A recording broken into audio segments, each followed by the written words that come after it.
There are several ways you can apply gold foiling to your lettering and design projects. The method I'll be going over today involves using a toner printer. So the tools you'll need are paper.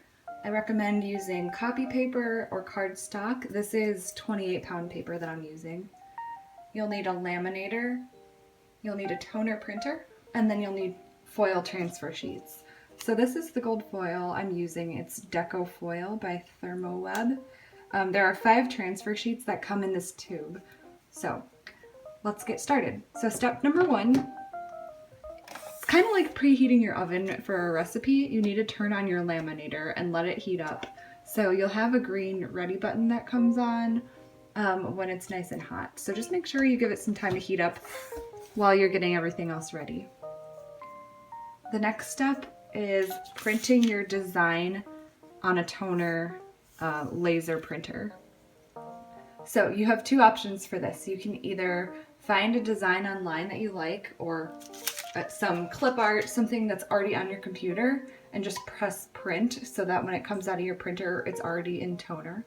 If you would like to do a hand lettered piece like this, you'll first need to write it on a piece of paper and then copy your original with your toner printer so that you have a toner copy of it. So once you have your design in toner, you'll need to get your gold foil, or in this case I'm using teal, and trim it down to completely cover your design, but you don't want it to be bigger than your piece of paper. So once you have your foil, let's get our laminator. So this is nothing fancy, I got it on Amazon. All you need is for it to apply heat and pressure. So that's what's gonna transfer your foil onto your design. So I'd recommend using a carrier sheet. So this is just a folded piece of copy paper that I'll put my design in to help carry it through the machine to prevent jamming. But basically you wanna cover your design with the foil, making sure that the color side is up. So don't put that side up, this side needs to be up. So put it in the carrier sheet and then run it through the laminator. So if you've never used a laminator before, basically the machine just now caught my piece of paper and it's slowly pulling it through. So what it's doing is it's pressing them together and applying a lot of heat. So this machine is actually pretty hot. So we're gonna run it through. Once it comes out, let it cool for a few minutes and then we'll reveal our design. I've let my design cool off for a couple minutes after taking it out of the laminator.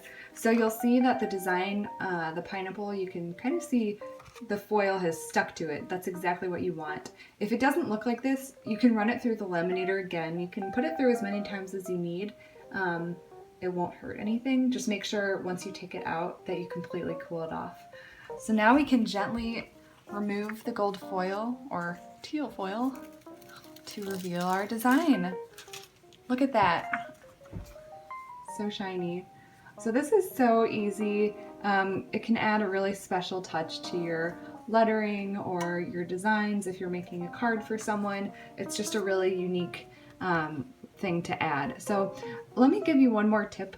All you really need is for your design to be printed in toner. It doesn't matter what color. So if I were to do this again, I would probably print my pineapple in like a teal color.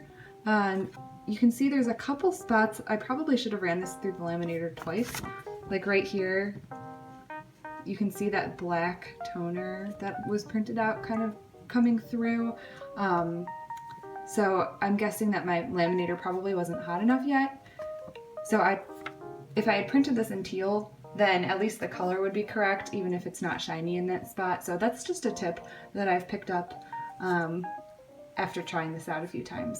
So if you try this out on your own, let us know how it goes. Feel free to tag us on Instagram and reach out to us if you have any questions. All right, thanks for watching.